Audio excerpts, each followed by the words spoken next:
Telah sempat berkelit atas temuan uang dan emas senilai ratusan miliar rupiah yang dikaitkan dengan dirinya, Jaksa Agung Muda Bidang Tindak Pidana Khusus atau Japinsus Febri Adriansyah akhirnya resmi menyandang status sebagai tersangka. Febri ditetapkan sebagai tersangka oleh Korps Pemberantasan Korupsi Tipikor Polri dalam kasus pencucian uang, 3 kasus korupsi sekaligus yang meliputi dugaan korupsi di sektor batubara, korupsi di PT Asabri dan PT Krakatau Steel. Penetapan tersangka terhadap Febri diumumkan hanya beberapa jam setelah dia mengundurkan diri dari jabatannya.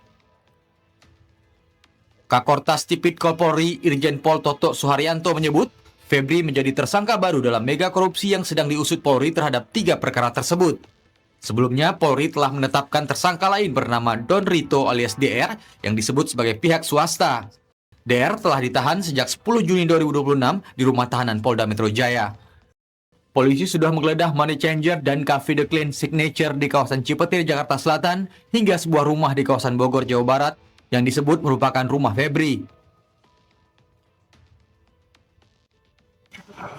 Kemudian kita juga telah menetapkan saudara FA dalam perkara dugaan tindak pidana korupsi dan atau tindak pidana pencucian uang dalam proses penanganan hukum oleh pegawai negeri atau oknum penyelenggara negara dalam perkara PT Asabri dan atau tindak pidana korupsi lainnya sebagaimana dimaksud pasal 12 huruf I kecil, 12 huruf B besar tindak pidana korupsi, dan pasal 3, 4 TPPU atau Sakaran KUHP adalah 607 yang ayat 1 huruf A dan huruf B. Usai mengumumkan penetapan tersangka terhadap Febri, polisi langsung melimpahkan 3 kasus dugaan korupsi yang menjerat Febri Adriansyah ke Kejaksaan Agung. Halo teman-teman meja redaksi, hari ini meja redaksi kembali hadir dengan membahas sejumlah informasi ataupun topik menarik yang saat ini adalah yang menjadi sorotan terkait dengan penetapan tersangka ex-Jampitsus Febri Adriansyah. Dan sudah bersama saya saat ini, di sebelah kanan saya sudah ada Senior Editorial Advisor, Mas Fahruri, dan juga sebelah kiri saya ada juga Mas Cleo sebagai News Gathering and Development Manager. Dan kami juga nanti akan terhubung secara daring bersama dengan pakar hukum pidana dari Universitas Tarumanegara, ada Mas Heri Firmansyah. Mas Heri, apa kabar? Alhamdulillah baik. Sehat semua ya. Baik. Kita kali ini akan membahas terkait dengan isu yang sangat menarik, yaitu terkait dengan ex dari Jampitsus yang merupakan adalah seorang penegak hukum yang sudah tidak asing lagi namanya, itu Febri Adriansyah. Dan yang pertama saya akan menanyakan dulu kepada Mas Fahruri nih. Siap. Mas Fahruri, seperti yang kita tahu kan bahwa ini sangat menarik sekali. Ex-Jampitsus yang terkenal dengan memberantas berbagai macam kasus-kasus korupsi begitu.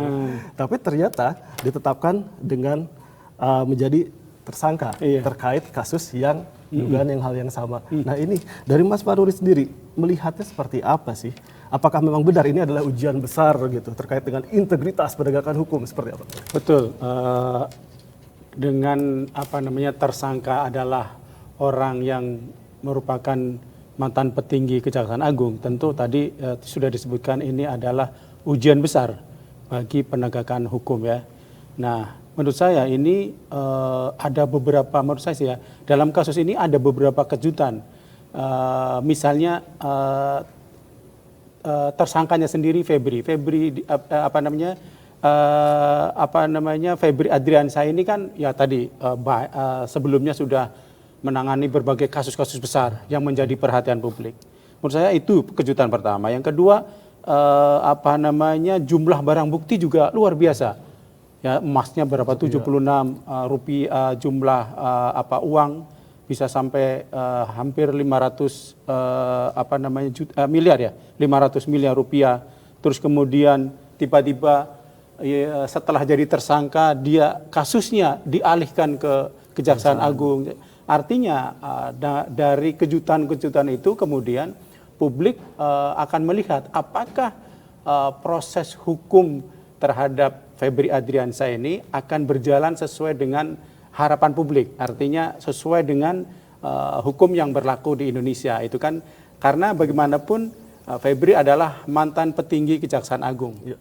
Ditangani oleh Kejaksaan Agung yang sekarang Jampitsusnya adalah mantan Direktur Penyidikan Kejaksaan Agung, Pak Agun tadi. Ya, artinya banyak hal-hal yang kemudian ditunggu publik. Apakah ini kasus ini akan benar-benar adil gitu ya? Karena keadilan tentu yang sangat ditunggu karena tadi menyangkut orang yang bukan orang biasa itu sih. Jadi publik baik mempertanyakan dan apalagi ini kan jaksa menyidik jaksa begitu gitu Mas Mafindo. Baik, saya akan juga menanyakan kepada Mas Cleo nih. Mas Cleo seperti yang kita tahu juga kan bahwa terkait dengan penetapan tersangka dan dari kasus ini dari awal hingga akhir ini belum akhir ya, hingga saat ini lah istilahnya. Kita bicara masih proses. Ini penuh dengan drama dan sebagaimana. Dan drama dari mulai proses penggeledahan, dari mulai penetapan tersangka hingga terakhir sampai ke proses pemeriksaan yang baru saja dilaksanakan kurang lebih beberapa hari lalu gitu sebagai tersangka di Kejagung sendiri. Nah, dari pandangan dari News Gathering sendiri melihatnya seperti apa sih Mas Cleo? Apakah memang ini ada indikasi dikhawatirkan yang tadi Mas Fa bilang, transparansinya gimana sih ini nanti seperti yang dikhawatirkan nanti akan seperti sumir atau seperti apa? Iya betul. Jadi kalau kita lihat memang sangat ini ya penuh drama dan penuh kejutan lah ya, kejutan ya. Dramanya karena kan ada 13 kali pemeriksaan, terus ini kan awalnya sejak awal Juli. Awal Juli terus juga berlanjut pada saat pemeriksaan, penggeledahan itu di tanggal 10 ya kan. Tanggal 10 penggeledahan 13 lokasi, terus juga akhirnya tanggal 11 ditetapkan sebagai tersangka. Itu pun juga ada kontroversi ya, karena ada sebagai saksi statusnya, juga ada di sini ada tersangka dari Polri gitu kan. Dan akhirnya juga kan kita ada drama yang agak ini juga kan menegangkan juga, ada pertemuan di situ kan, pertemuan antara Kapolri dengan Jaksa Agung ya kan. Karena itu ada isu di situ di mana berkembang ada pertentangan institusi di sini antara kejaksaan dengan Polri ya. Karena memang dari penetapan tersangka dan saksi kan juga udah mulai ada, ini ada apa gitu kan. Meskipun itu ditepis katanya hubungan baik-baik saja, solid dan betul. Karena memang ada sinergi, tetap bersinergi gitu kan. Kalau klaimnya dari kedua pihak dan memang sudah ada salam komando di situ. Tapi apakah ini salam komando dari kedua institusi besar ini, penegak hukum ya, dan itu dua-duanya di bawah presiden ya, artinya di dalam eksekutif ya. Apakah ini bisa menggaransi penyelesaian kasus ini transparan gitu kan, akuntabel. Nah ini kan masih patut ditunggu gitu kan, jawabannya karena kan masih dalam proses. Nah kalau dari teman-teman kita di lapangan dalam peliputan juga kan ini tetap posisinya mereka hanya menunggu pemeriksaan. Karena sekarang kan bola sekarang di kejaksaan. Setelah kita menanti di di Polri ya, sudah selesai, barang bukti diserahkan, saksi-saksi juga diserahkan, terakhir kan Don Rito ya. Nah, terus Jampitsus sudah di ini. Nah, sekarang memang penantian ada di kejaksaan. Nah, dari penantian kita itu emang ya teman-teman terus terang aja mengecewakan ya penantiannya karena dianggap ya tidak ada ini ya, amsong lah gitu kan. Setelah dipanggil gitu kan, Febri juga tidak ini mangkir lah. Nah terus kemarin kalau nggak salah ya mangkir, terus rencana besok juga akan dipanggil. Nah apakah Febri datang gitu kan? Nah ini juga kita akan menanti kepastiannya besok. Karena ini kan sampai saat ini sejak dia memberikan konferensi pers dan bantahan terkait kepemilikan aset ya, hasil penggeledahan maupun dan lain-lain. Itu kan dia udah menambahkan batang hidung lagi gitu. Nah ini kan masyarakat pengen tahu apakah emang ini sengaja atau emang ada dugaan misalnya banyak orang punya skenario wah ini kayaknya diulur-ulur nih ya kan diperlambat ya prosesnya gitu kan jadi akhirnya publik lupa ya tentu publik tidak akan lupa ini masih di dalam pengawasan gitu kan kita berharap ini akan benar-benar diperiksa dan terakhir ya kan yang melanjutkan lagi pengacaranya mundurkan diri barusan ya Hotman Paris baru ya tadi siang tadi kan mengundurkan diri sebagai kuasa hukumnya Febri Ardiansyah. Ini juga mengejutkan lagi. Tapi emang ini kan dramanya banyak ininya. Jadi emang menarik jadi top liputan di lapangan dan juga pembahasan dalam ini ya kita hari ini. Nah ini gimana? Ini ada apa gitu kan? Ini kan mundur ini kan juga dia pertanyaan. Tidak sekedar mundurnya karena emang ada dia kemarin sempat melecehkan itu kan profesi wartawan ya. Dalam jumpa pers ya ada dia statement yang kurang mengenakan profesi wartawan akhirnya diserang gitu kan saya pikir bukan itu tapi ada tekanan lain karena sebelumnya juga dalam jumpa pers itu ya kan kita sama-sama tahu Hotman juga kan sempat menyebut istana ya ada Prabowo bahwa ada kedekatan dengan Febri sebagai sukses lah untuk Menangani menggulung kasus ya. kasus-kasus korupsi ya. Dia mengumpulkan banyak hasil ya. Nah itu kan ada nuansa, ini akan dibawa ke ranah politik nih ya, ada muatan politik, nah ini kan rame. Nah kita kan sekarang gimana pengawasan hukum atau penegakan hukum ini bisa berjalan. Nah itu mungkin yang saat ini kita masih melihat prosesnya seperti apa nih, ya kan seperti itu. Dan yang menarik lagi kan juga ini kasus ini kan juga apakah nanti dalam prosesnya ini akan sepanjang apa gitu kan ya. Bisa jadi pada tahap awal nanti mungkinkah dia akan mengajukan keberatan atau pra peradilan gitu kan, karena memang ada persoalan pada saat penetapan tersangka yang belum melewati proses sebagai saksi ya, pemeriksaan saksi ya, tiba-tiba jatuh. Nah ini jadi banyak yang menarik ya. Ya, seperti yang tadi dijelaskan oleh Mas Cleo, bahwa ternyata memang banyak yang dipertanyakan terkait dengan penetapan dari tersangka ex Jampitsus ini dan bagaimana nanti proses hukumnya. Dan terutama tadi juga yang menjadi menarik adalah terkait dengan status yang belum diperiksa selama 1 kali 24 jam ternyata sudah menjadi tersangka. Dan kita akan bertanyakan langsung kepada Mas Heri Firmansyah nih yang sudah bergabung. Mas Heri, Anda melihatnya seperti apa terkait dengan banyak sekali drama yang terjadi terkait penetapan tersangka dan proses penyidikan yang sedang berlangsung kali ini. Dan terutama tadi yang sempat diobrolkan adalah belum dijadikan ataupun belum diperiksa sebagai saksi, tapi sudah dilakukan penetapan tersangka. Dari pandangan pakar hukum pidana seperti apa? Ya, tadi menarik sekali ya apa yang sudah dilakukan diskusi di studio ya, bahwa sorotannya adalah kita sepakat bahwa ini adalah bencana nasional di hukum kita. Ini ibaratnya gempa tektonik dan skalanya bisa 8 skala Richter gitu ya, karena melibatkan orang yang punya posisi strategis di aparat penegak hukum di kejaksaan. Dan ini adalah ujian negara hukum kita, termasuk tadi pertanyaan Bang Denny itu menarik. Kalau dia belum diperiksa, kemudian apakah bisa dalam penetapan tersangka nanti ada peluang untuk katakanlah menganulir penetapan tersangka yang dilakukan. Semua masih terbuka, Bang Denny, melihat konteks tadi, karena bahwa seorang itu ditetapkan menjadi tersangka bukan berarti itu adalah kiamat bagi orang tersebut ya. Masih ada proses untuk bisa membuktikan, mengajukan dalam tanda petik ya perlawanan ke pra peradilan. Karena kita tahu bersama sesuai dengan putusan Mahkamah Konstitusi nomor 21 PU 12 Romawi tahun 2014, ada objek perluasan dari pra peradilan, yaitu menguji penetapan tersangka. Termasuk di pasal 158 pelaksanaan upaya paksa, karena sudah dilakukan penggeledahan kan kemarin kan, ada penyitaan, ada 74 kg batang emas kalau nggak salah ya, ada ratusan miliar yang diperoleh dari bahkan ada mungkin kalau nggak salah lebih dari 8 titik yang harusnya dilakukan, tapi baru hanya 2 yang terinfo ke media. Nah ini juga jadi ujian bagi negara hukum kita. Apakah benar-benar bisa menerapkan penegakan hukum sama seperti bicara tentang equality before the law, asas persamaan di muka hukum, atau kemudian ini ada konsolidasi nih yang dilakukan secara diam-diam. Ya, banyak masyarakat menyoroti hasil pertemuan antara pucuk pimpinan tertinggi di kejaksaan dan juga di kepolisian ya, beberapa hari setelah kasus ini bergulir. Nah ini kan yang menurut hemat kita bagi masyarakat hal-hal semacam ini selayaknya tidak perlu dipertontonkan.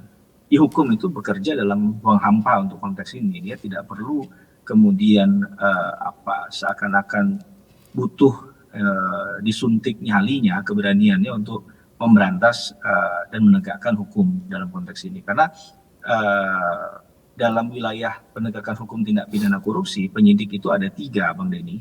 Ya, ada kepolisian, ada kejaksaan, dan ada KPK. Nah, bahkan sekarang isunya sudah mulai beralih nih, ya kan? Bagaimana peran KPK? Apakah hanya ingin menjadi penonton saja, ya kan? Atau kemudian melakukan tugas di Undang-Undang KPK, Undang-Undang di tahun 2019, yaitu melakukan koordinasi, supervisi, ya, ketika melihat bahwa faktanya apakah kasus ini sudah mulai dalam tanda petik ya ada dugaan intervensi, gitu ya. Apakah di wilayah penegak hukum ataupun di non hukumnya? Karena ada sorotan juga, ada pertemuan-pertemuan tadi yang menyiratkan kepada masyarakat bahwa penegakan hukum ini agak malu-malu dia, agak tidak terlalu berani menampakkan diri ketegasannya ketika berhadapan dengan orang-orang yang punya jabatan strategis. Saya tidak yakin, dan juga mungkin masyarakat nggak akan yakin kalau pelakunya orang-orang biasa. Ya kan biasanya langsung prosesnya cepat itu. Bahkan kemarin belum tahu kita siapa tersangkanya, pasal yang akan diancamkan pidananya apa. Itu juga belum clean and clear sebenarnya. Jadi kasus ini meninggalkan banyak pertanyaan besar ya, big question mark di pikiran kita semua. Ada apa dengan kondisi penegakan hukum kita saat ini ya? Kalau memang dibilang bahwa Pak FA menjabat posisi yang strategis ya sebagai Jampitsus, sekarang sudah ex Jampitsus karena sudah mengundurkan diri, ya saya rasa hukum pun tidak perlu melihat itu, karena bicara tentang bahasa hukum itu kan adalah subjek hukumnya adalah setiap orang, ataupun kalau kata lainnya adalah barang siapa. Itu tidak merujuk pada apakah posisinya di strategis, di eksekutif, legislatif, yudikatif, ya semuanya sama. Nah ini tantangan tadi Bang Denny yang perlu segera dijawab dan tidak perlu ada jeda yang lama, dan semakin dibuat berjarak itu semakin seakan-akan ini by design ya. Sebenarnya mengalir saja, sama seperti proses penegakan hukum biasanya yang biasanya dilakukan tentunya. Gitu Bang Denny. Oke, tadi ada satu poin yang sangat menarik juga tadi dari Mas Heri mengatakan bahwa di sini adalah yang dipertanyakan adalah peran KPK terkait supervisi. Apakah jadi penonton saja atau seperti apa, sejauh mana? Nah, saya akan menanyakan juga kepada Anda terkait dengan KPK sendiri kan mengatakan bahwa dia akan melakukan supervisi. Nah, dari kacamata dengan pakar hukum sendiri melihatnya, supervisi itu nanti akan sejauh mana sih? Apakah ini akan bersifat sebatas rekomendasi ataukah nantinya dari supervisi ini KPK sendiri bisa mengambil alih kasus tersebut? Karena mengingat saat ini masyarakat atau publik sudah mulai mengatakan bahwa lebih baik kasus ini diambil alih KPK saja gitu. Ya, tidak salah dan sangat beralasan mengapa masyarakat kemudian menarik KPK dalam pusaran kasus ini, karena masyarakat masih menaruh harapan besar kepada KPK dan menganggap yang paling netral sejauh ini, karena ada konflik of interest. Kalau kita ngikutin kasusnya Pak Eva ini kan bahkan dari tahun sebelumnya sudah ada untit-menguntit begitu kan, kemudian pasca ada yang ditetapkan dari unsur ya, entah itu mantan ataupun unsur Polri yang ditetapkan menjadi tersangka dalam dugaan tindak pidana korupsi, kemudian proses ini kan naik berjalan. Nah ini yang kemudian hemat masyarakat sudah tidak tepat lagi kalau dua pihak yang berperkara ini kemudian saling menyelesaikan persoalan hukumnya. Harus ada pihak penengah. Nah, gunakanlah tadi supervisi dan koordinasi tadi kan, karena memang itu amanat dalam undang-undang. Kenapa ragu? Tapi sejauh ini kan tidak ada ikhtiar maksimal ya. Nah, mungkin saya salah menangkap, mudah-mudahan saya salah gitu ya melihatnya. Dari KPK tentunya untuk kemudian mencoba menarik ke ranah kewenangan KPK, jemput bola lah bahasa istilahnya begitu ya. Ini kita lagi ada World Cup kemarin kan baru Spanyol juara kan kira-kira begitu. Tapi yang kita lihat adalah ya ada semacam keengganan dan merasa di zona nyaman bahwa tidak ikut dalam pusaran kasus ini. Nah, kalau kita baca pasal 6 kalau saya nggak salah, pasal 8, pasal 10A di Undang-Undang KPK, kemudian ada Perpres 102 tahun 2020, itu bicara tentang supervisi dan koordinasi yang bisa dilakukan oleh KPK untuk tampil ke depan, ya. Kalau kita ingat juga kembali mengapa KPK itu dibentuk, itu kan ketika melihat adanya dikotomi yang begitu besar ya terhadap kecilnya asap pemberantasan korupsi kita, ketika menaruh harapannya sebelumnya masih ada dua institusi yang sebelum itu ya ada polisi dan jaksa, sekarang ditambah KPK agar saling berkompetisi untuk dalam hal yang baik ya untuk mengembalikan kerugian keuangan negara. Nah, mengapa itu tidak dilakukan padahal masyarakat sudah banyak menyampaikan pendapatnya di media sosial ya, untuk bagaimana kemudian KPK ini bisa men-take over kasus ini. Tapi kan selalu yang dipakai adalah ini ada kode etik dalam tanda petik lah ya, kulnuwunnya instansi ya, agar jangan sampai kemudian saling nanti malah kontraproduktif. Saya rasa ini alasan yang masih sangat bisa dibantah oleh masyarakat gitu. Ini kan bukan bicara tidak mampu ya, tapi adakah ketidakmauan di situ sebenarnya gitu. Itu sih sebenarnya yang akan menjadi jawaban dari KPK untuk segera dituntaskan ya kepada publik apa yang sebenarnya terjadi gitu. Karena KPK saja yang tahu sama Tuhan mungkin menurut saya.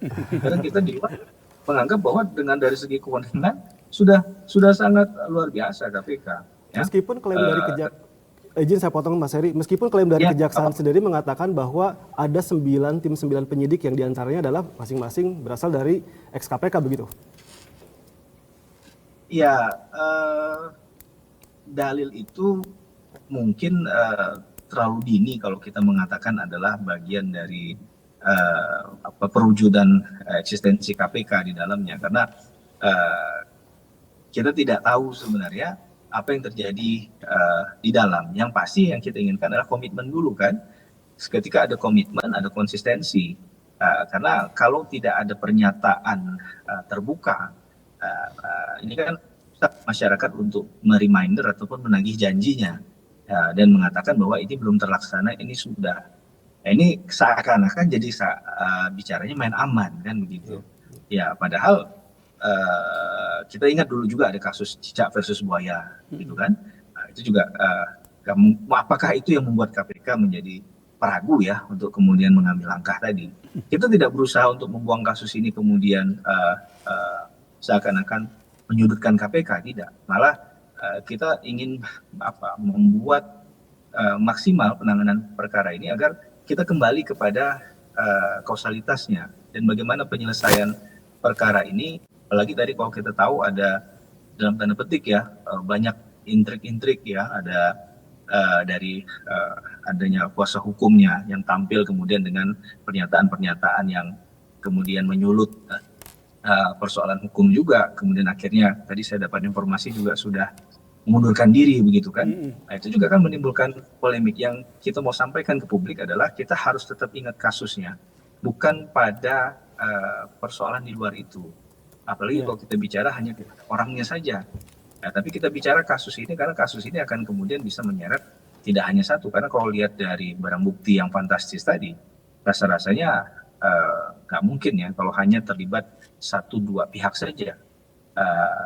Dan mungkin ini sudah tempus deliktinya sudah sangat luar biasa terjadinya, mungkin tidak hanya dalam hitungan 1-2 tahun, tapi sudah bertahun-tahun proses itu terjadi. Nah, jadi persoalan adalah ketika akan menyentuh ke orang yang punya posisi strategis, ketika ada yang katakanlah menjadi martir dalam tanda petik, dia die hardnya mengatakan bahwa itu semua adalah perbuatannya dia, bukan si Pak FA misalnya. Nah, ini menjadi episode baru lagi nih Bang Denny nanti yang depan. Gitu. Baik, mungkin dari Mas Faruri ada tambahan ataupun ada suggest tersendiri untuk Mas Heri Firmansyah apa yang ingin baik. Mas Heri, ada mungkin kita melihat ya, publik melihat bahwa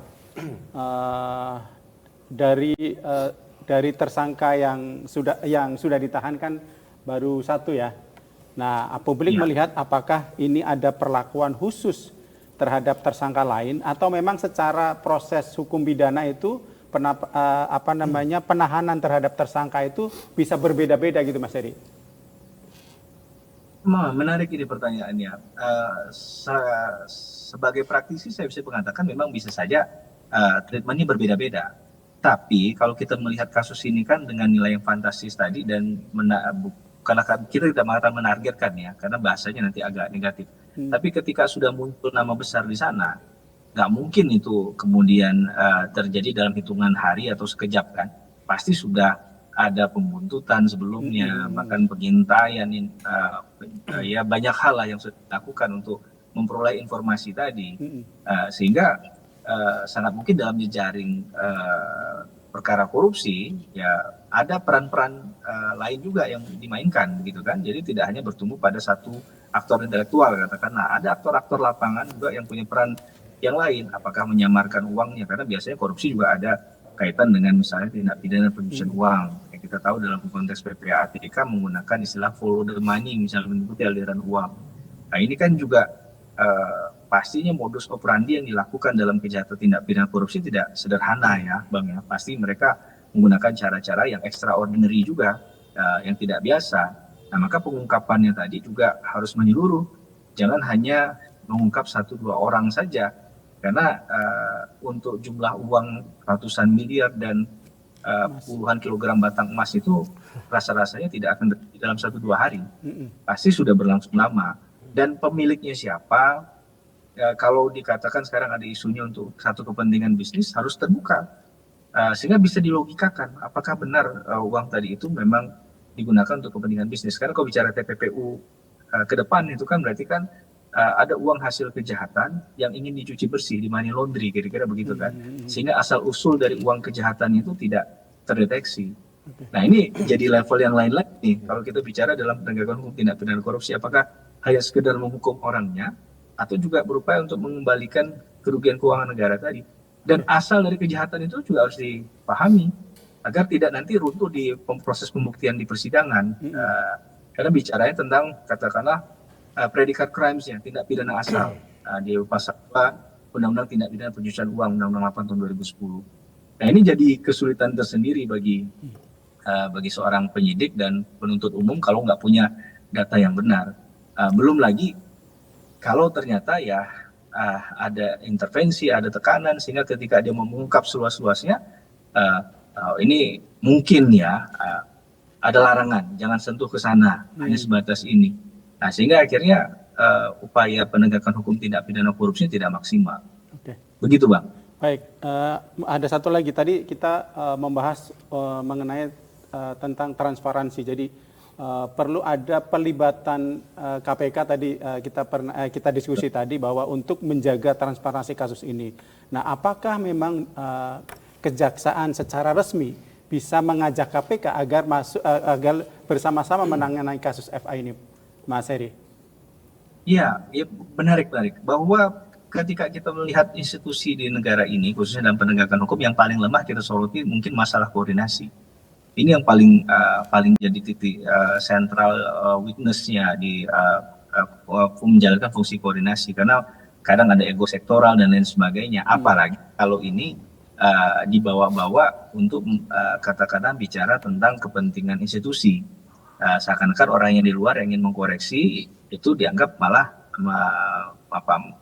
menjelekkan citra institusi. Nah ini kan jadi isunya sudah tidak positif lagi ini, Bang. Ini yang seharusnya dipahami bahwa penegakan hukum tindak pidana korupsi ini tidak bisa one man show, tidak bisa berjalan sendiri. Mereka harus saling bersinergi begitu ya dalam hal penegakan hukumnya.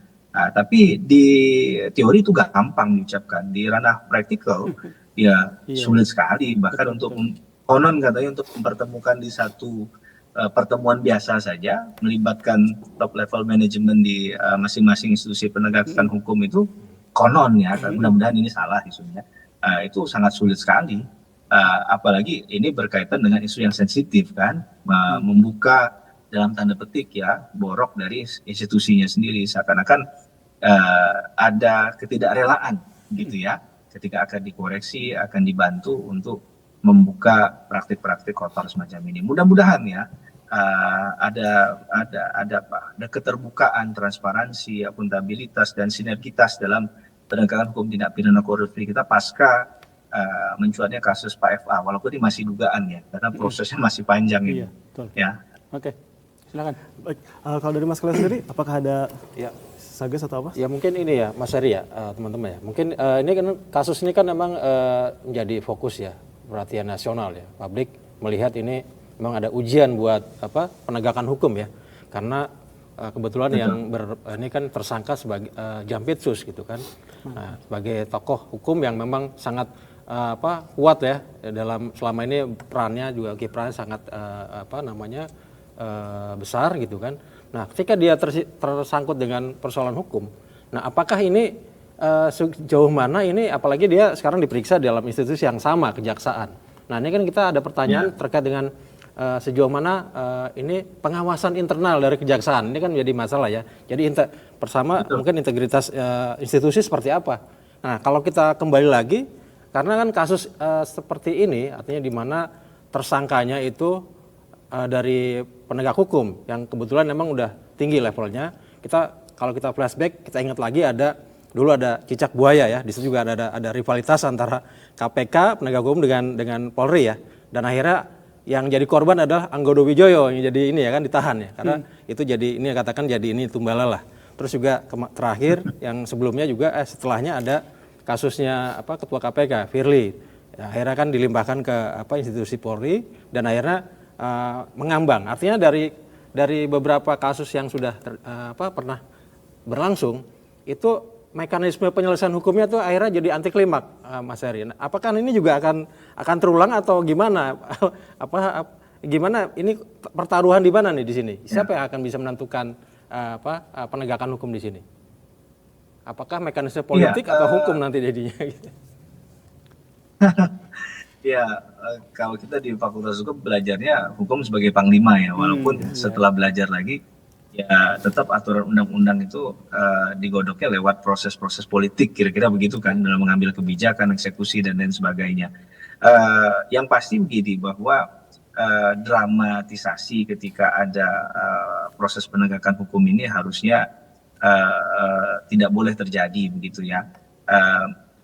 Masih hangat mungkin di benak masyarakat berkaitan dengan oknum jaksa dulu juga yang bermasalah ya, ada kasus Pinangki.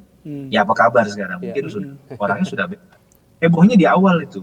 Ya berhari kita diberitakan pemberitaan tersebut ya, dimuat di berbagai media cetak, elektronik.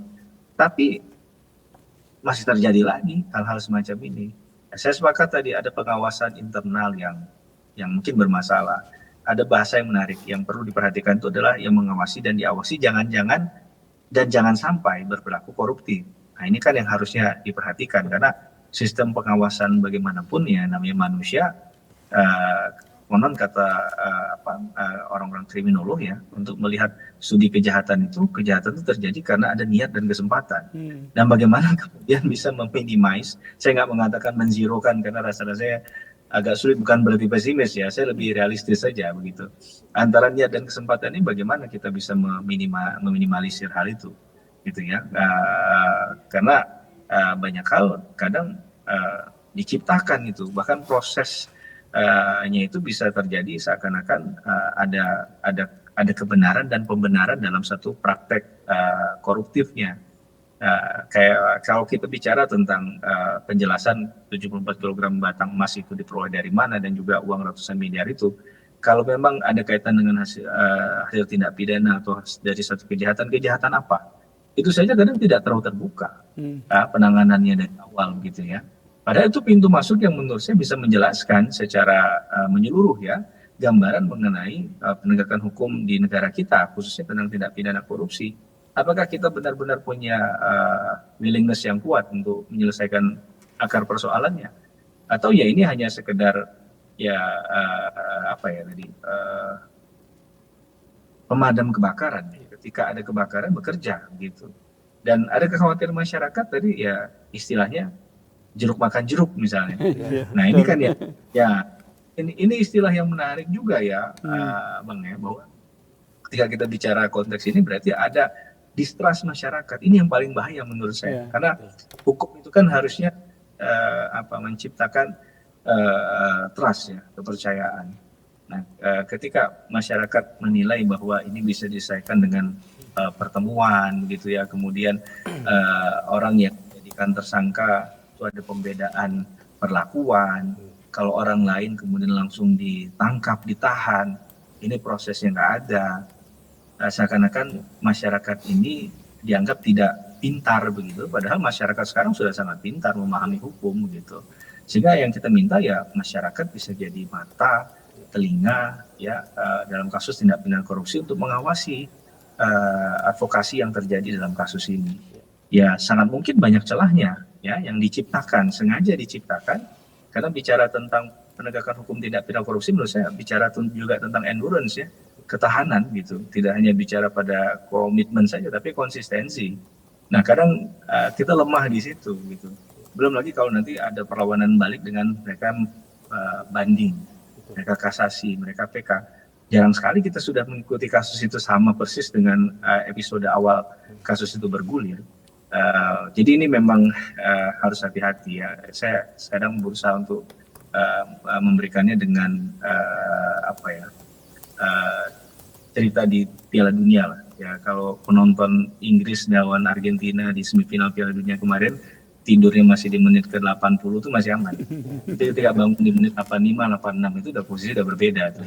Nah ini yang menurut saya pengawasan memang mau nggak mau masyarakat juga yang harus dilibatkan. Padahal masyarakat merasa Anda sudah ditunjuk, Anda sudah punya kewenangan, lakukan kewenangan Anda. Masyarakat pasti mendukung kan, kira-kira begitu.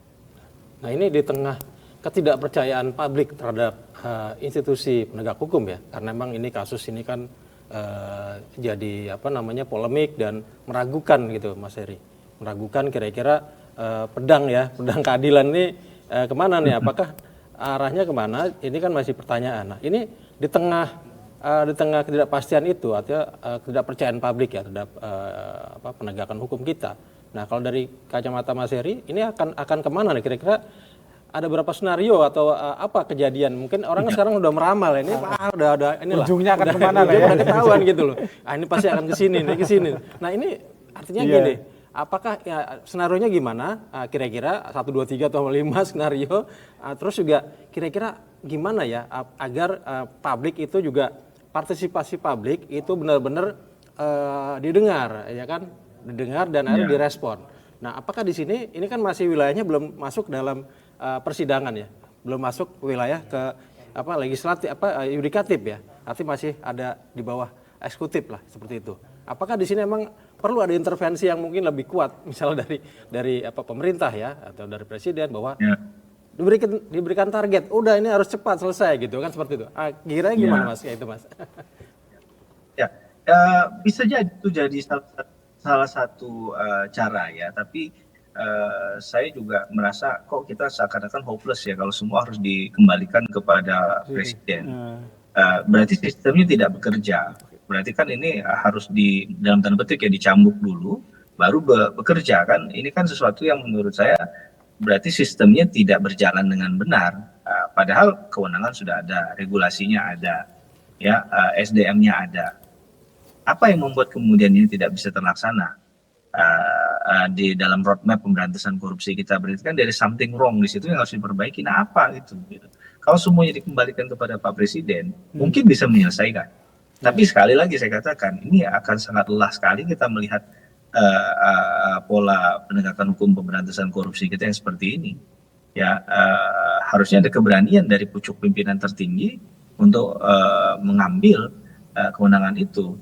Tapi jangan kemudian ketika melibatkan aktor dari dalam ya institusi mereka sendiri, mereka kemudian jadi ragu. Nah ini kan berarti ada konflik of interest, kan? Ada konflik kepentingan di sana yang tidak hanya bicara merah putih. Gitu.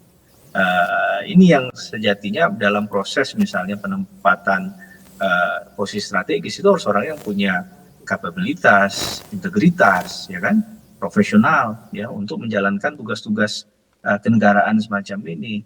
Ya mereka harus selesailah dengan urusan dunia mereka begitu ya. Jangan sampai mereka punya keterlibatan di luar. Dulu kita punya jaksa-jaksa luar biasa, banyak jaksa yang berintegritas juga ya, kemudian juga hakim-hakim yang berintegritas, polisi yang berintegritas, ada Pak Hugeng gitu ya. Banyak hal lah yang menurut saya sebenarnya bisa jadi standar ya dalam menentukan pilihan-pilihan tadi. Nah, sejauh mana kemudian pilihan-pilihan itu tidak ditunggangi oleh kepentingan pribadi atau golongan. Nah, ini yang agak berat memang untuk memastikannya, karena kadang lebih setia kepada urusan seperti itu dibandingkan dengan urusan untuk menegakkan hukum pemberantasan korupsinya. Ya, ini yang menurut saya juga menjadi hal yang menarik ke depan dan belum bisa terjawab dalam beberapa tahun ke depan sepertinya kalau caranya masih pengelolaan manajemen penyelesaian konfliknya semacam ini. Kemarin aja kan bola yang diberikan kepada kejaksaan kan juga dipertanyakan. Ya harusnya diolah dulu oleh Polri misalnya, banyak anggapan mengatakan begitu, sudah selesai baru dilimpahkan ke kejaksaan. Nah ini kan belum genap mungkin 1x24 jam sudah dilimpah. Seakan-akan ditangkap, sudah terekspos, exposure-nya sudah ada, ya sudah, bukan esensinya untuk benar-benar menegakkan hukum pemberantasan korupsinya. Seakan-akan begitu yang ditangkap oleh masyarakat, gitu. Baik, terakhir Mas Heri, dari saya Mas Heri, Fahrudi Mas Heri. Mas Heri ini, kewibawaan hukum Indonesia itu diuji dalam penanganan kasus FA ini ya. Apakah menurut Heri endingnya nanti dalam kasus ini kewibawaan hukum akan tegak atau justru sebaliknya Mas Heri? Ya, terima kasih, benar pertanyaan menarik lagi.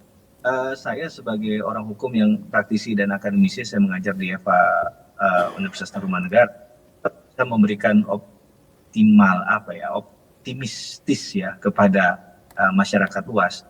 Tapi jangan kemudian kita dikerjai juga ya, kita yang memberikan semangat, mereka yang merusak nantinya kan, kira-kira begitu. Jadi ini harus saling jaga lah. Saya yakin di eranya Pak Prabowo dengan lantang juga menyatakan kan bahwa sampai ke Antartika juga akan dikejar tuh para pelaku koruptor. Nah, jangan sampai hanya sekitar putaran Jakarta atau Jabotabek nggak mampu kan, kira-kira begitu kata masyarakat sekarang ini. Jadi menurut saya tantangannya harus antara apa yang diucapkan dengan apa yang dilakukan, ya satu kesatuan begitu ya. Ini yang harus bisa. Ya satu helaan nafas tuh bagus itu tuh. Kalimat itu harusnya jadi syahadatnya mereka yang melakukan kerja-kerja pemberantasan korupsi, dan tidak boleh ada perlindungan hukum bagi teman, kawan, kolega dan lain sebagainya, agar hukum ini tegak ya sesuai dengan keadilan ya, di mana Dewi Keadilan sendiri itu kan patungnya ditutup matanya, berarti dia nggak melihat itu siapa orangnya begitu ya. Siapapun yang melakukan ya akan diberikan tindakan yang sama gitu. Itulah bentuk dari keadilan yang kadang mungkin di buku teori hukum gampang kita membacanya, mencernanya, tapi ketika dalam praktik memang tidak semudah itu. Harus benar-benar ada kesungguhan untuk melakukan kerja pemberantasan korupsi, kerja-kerja yang memang tak mudah. Hanya orang-orang tertentu yang bisa lulus ujian ini. Ya, sehingga menurut saya sistem fit and proper testnya untuk mereka-mereka ini haruslah orang-orang yang secara psikologis lulus dulu nih ya, karena dia punya komitmen terhadap pemberantasan korupsi secara luas dan track recordnya harus dibaca secara utuh. Gitu kira-kira Bang. Oke.